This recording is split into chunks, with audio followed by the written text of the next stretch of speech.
Bismillahirrahmanirrahim. Assalamualaikum warahmatullahi wabarakatuh.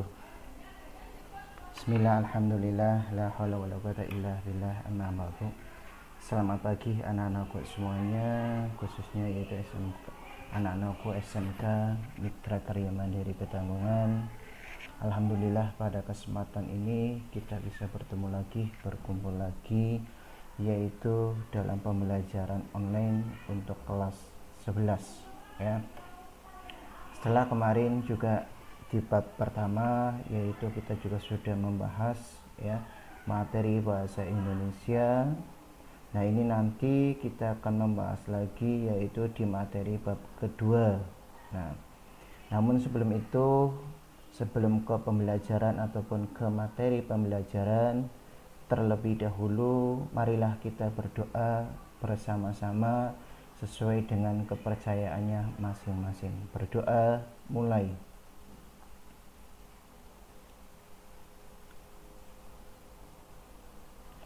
Selesai ya, terima kasih anak-anakku. Kita lanjutkan untuk pembelajaran materi kelas 11 yaitu bab 2.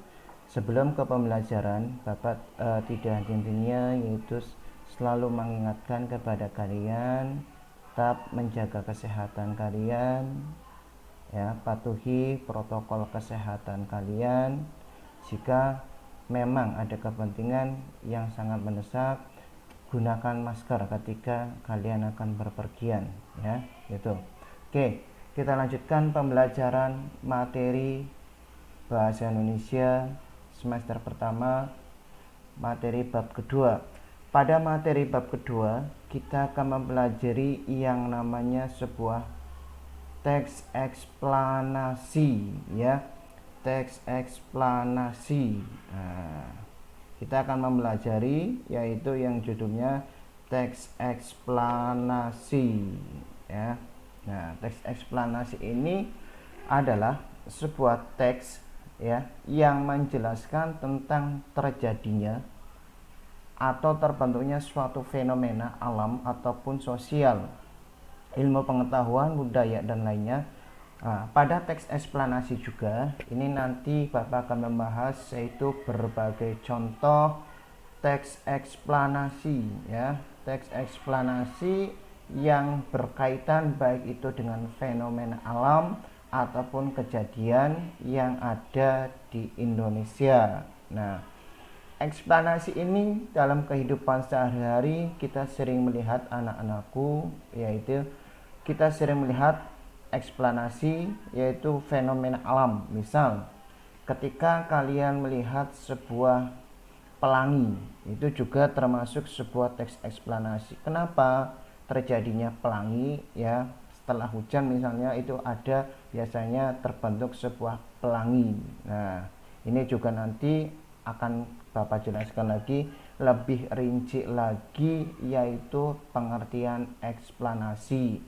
Terus dilanjutkan juga nanti contoh-contoh eksplanasi ini banyak sekali ya dalam kehidupan sehari-hari. Misal ketika kalian nanti pulang sekolah ya, ketika misalnya kalian naik kendaraan di jalan raya Pantura, itu biasanya kalian menemukan yaitu ada seperti air ya, tetapi pas kita datang ke situ, kita lewatin di situ tidak ada. Itu namanya fakta morgana. Itu juga yaitu eksplanasi. Kita bisa contohkan sebagai eksplanasi ya. Kita lanjutkan. Nah, dalam tujuan mempelajari eksplanasi ini, yang pertama yaitu menjelaskan fenomena yang terjadi. Nah, ini peristiwa apa yang terjadi ya. Terus dilanjutkan juga nanti menjelaskan yang kedua, menjelaskan sebab akibat suatu peristiwa ya dari sebuah teks eksplanasi tersebut. Nah, ini nanti juga Bapak akan menjelaskan ya struktur teks eksplanasi juga, nanti Bapak akan jelaskan lebih jelas lagi pada materi ini juga ya. Nah, terus selain itu juga untuk mempermudah kalian dalam pembelajaran online daring entah itu lewat WA ataupun lewat YouTube, Bapak sudah membuatkan yaitu modul bahasa Indonesia khusus untuk kalangan kita sendiri. Di situ Bapak sudah dibuatkan, Bapak sudah membuatkan buat kalian untuk mempelajari lebih mudah lagi ya. Nah, ini ada beberapa ya ciri-cirinya. Struktur terdiri dari pernyataan umum, sebab akibat, dan interpretasi. Nah, ciri-cirinya ini ciri-ciri teks eksplanasi ya. Jadi strukturnya itu ada 3. Yang pertama, pernyataan umum, sebab akibat, dan interpretasi. Pernyataan umum itu menjelaskan pengertiannya ya, dijelaskan secara umum. Misalnya banjir adalah titik-titik dan lain sebagainya. Kenapa nanti sebab akibat, kenapa bisa terjadi banjir, apa akibatnya, yang nanti akan dijelaskan juga dalam materi teks eksplanasi. Dan interpretasi ataupun sebuah penutupan ya akan diulang lagi atau sebagai yaitu kesimpulan, menegak atau penegasan kembali ya. Itu selanjutnya yang kedua yaitu informasi berdasarkan fakta dan data. Ingat di materi sebelumnya ya, materi kelas 10 ya, di situ mungkin kalian sudah diajarkan yang namanya fakta. Nah, fakta ini benar-benar terjadi ya secara kenyataan, bukan rekaan ya, berdasarkan data juga. Nah, contoh misalnya terjadinya gerhana matahari itu kan berdasarkan fakta. Nah, bukan opini ya. Jadi fakta ini benar-benar terjadi secara kenyataan ya. Terus yang ketiga itu bersifat objektif. Apa yang kita lihat itu yang kita paparkan ya. Berdasarkan objektif, benar-benar ada buktinya ya. Teks eksplanasi harus bersifat objektif. Jangan hanya ada atau ala kadarnya tanpa data dan fakta. Ini ya. Jadi yang ketiga bersifat objektif berdasarkan data yang ada yang kita lihat ya. Terus selanjutnya ya, membahas mengenai pengetahuan dan peristiwa ya. Nah, membahas mengenai pengetahuan. Nah, ini juga kan kenapa misalnya bisa terjadi gerhana matahari, penyebabnya apa ya, dan kenapa, itu juga membahas tentang pengetahuan dan peristiwa. Nah, terus yang kelima adalah bersifat informatif. Nah, harus bersifat memaparkan data, menjelaskan informasi secara nyata tanpa bersifat mengurangi atau mendoktrin. Nah, informatif yang kita dapatkan atau yang kita dapat ya kita sampaikan apa adanya. Nah, terus yang selanjutnya adalah kaidah. Nah, kaidah ini adalah sebuah aturan-aturan yang ada pada sebuah teks eksplanasi. Contoh yang pertama itu kaidahnya fokus pada hal yang bersifat umum, bukan partisipan. Nah, partisipan ini berarti manusia ya yang terlibat dalam eksplanasi tersebut ya, bukan partisipan. Fokus pada hal yang bersifat umum. Contoh, nah ini contohnya tsunami, banjir, gempa bumi, kerusuhan dan sebagainya ya. Ini juga tsunami kita bisa jadikan sebagai teks eksplanasi karena yaitu fenomena alam. Kenapa bisa terjadinya tsunami? Kenapa bisa terjadinya gempa bumi ataupun banjir? Nah, ini yang tadi Bapak sebutkan. Ini contoh-contoh eksplanasi juga masuk ya. Yang kedua, menggunakan bahasa baku dan ilmiah. Ingat, berarti ketika kalian nanti menyusun atau membuat teks eksplanasi itu harus menggunakan bahasa baku dan ilmiah. Bahasa baku itu adalah bahasa yang sudah disempurnakan oleh EYD ya. Ingat, 3, lebih banyak menggunakan verba material dan relasional atau kata kerja aktif ya. Kata kerja diingat-ingat lagi itu ada berapa. Nah, terus selanjutnya menggunakan konjungsi kronologis ya, hubungan waktu ya, kualitas ya, menggunakan hubungan waktu. Yang selanjutnya adalah yang kelima, menggunakan kalimat pasif.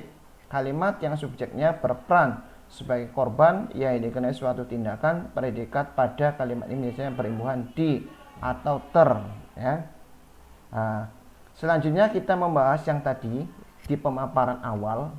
Bapak sudah menjelaskan yang namanya struktur teks eksplanasi. Ini strukturnya ada 3, ya. Yang pertama adalah pernyataan umum, merupakan bagian pertama dari teks eksplanasi yang isinya mengenai penyampaian topik atau permasalahan yang akan dibahas. Bagian ini bersifat gambaran mengenai apa dan mengapa fenomena tersebut bisa terjadi.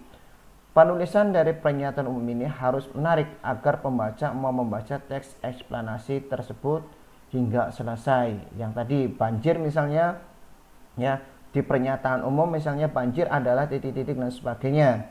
Yang kedua yaitu deret penjelas, merupakan bagian yang sering juga disebut sebagai urutan sebab akibat, ya, fenomena terjadi. Nah, yang ketiga interpretasi, merupakan bagian akhir atau sebuah penutup dari teks eksplanasi tersebut. Nah, ini contohnya. Nah, ini contoh yang tadi Bapak berikan. Ini petir, ya. Petir juga ketika terjadi hujan kita sering melihat yaitu fenomena alam yaitu petir, ya. Nah, ini juga bisa kita klasifikasikan ke dalam teks eksplanasi. Ini tadi kita kan pernyataan umum yang tadi. Ini pernyataan umum, petir merupakan peristiwa lepasnya muatan listrik statistik yang terjadi secara dramatik. Ini, ya. Nah, terus dilanjutkan juga dengan yang tadi deretan penjelas. Petir terjadi karena perbedaan potensial. Ini merupakan deretan penjelas, ya. Paragraf kedua ini merupakan deretan penjelas. Nah, selanjutnya, ya, ini juga masih termasuk adalah deretan penjelas, ya. Deretan penjelas ini juga sama, ya, deretan penjelas. Nah, deretan penjelas ini, dan ini merupakan nanti sebuah interpretasi yaitu sebuah kesimpulan, ya. Ini sebuah kesimpulan. Nah, jadi disimpulkan lagi, lebih kompleksitas lagi, ya. Nah, ini juga contoh tadi Bapak ada beberapa contoh terkait dengan yaitu yang namanya teks eksplanasi, ya. Sekali lagi nanti anak-anakku, Bapak sudah membuatkan modul, ya. Sudah membuatkan modul bahasa Indonesia kelas 11 untuk kelas 11 FKK 1, 11 FKK 2 dan kelas 11 Farin, ya, karena Bapak hanya mengampu 3 kelas untuk kelas 11. Itu silakan modul itu kalian pelajari, ya. Pelajari, dibaca di rumah. Nanti Bapak tinggal memberikan tugas ketika pembelajaran lewat WA, ya. Itu. Nah, selanjutnya ini juga sama, ya. Ini Bapak contoh banjir lagi. Ini sudah ada contoh-contohnya. Nah, ini contoh banjir. Pernyataan umum berarti banjir merupakan mendefinisikan, mengartikan yang namanya pernyataan umum itu, ya. Selanjutnya, nah, ini berkaitan sebab akibat. Nah, banjir terjadi tidak mungkin datang begitu saja tanpa penyebab. Ini, ya, sebab akibatnya ini Bapak sudah ada contohnya di situ. Nah, selanjutnya ini interpretasi, bagian akhir pada sebuah teks eksplanasi. Nah, di bagian ini nanti kalian akan Bapak suruh yaitu membuat contoh eksplanasi yang ada di lingkungan tempat tinggal kalian, gitu, ya. Nah, ini juga sama, pengangguran juga termasuk dalam eksplanasi yang bersifat yaitu ada dalam kehidupan sehari-hari kita, ya. Ini contoh-contohnya Bapak banyak, ya. Dan untuk selanjutnya silakan nanti anak-anakku pelajari lebih jelas lagi di modul, dan ini juga PowerPoint yang Bapak buat, ya. Nanti juga Bapak akan kirimkan materinya ke wali kelas yang nanti akan disampaikan lewat WA grup kalian, ya. Itu. Itu saja mungkin dari Bapak untuk pertemuan pada pagi hari ini ya. Kurang lebihnya Bapak mohon maaf yang sebesar-besarnya.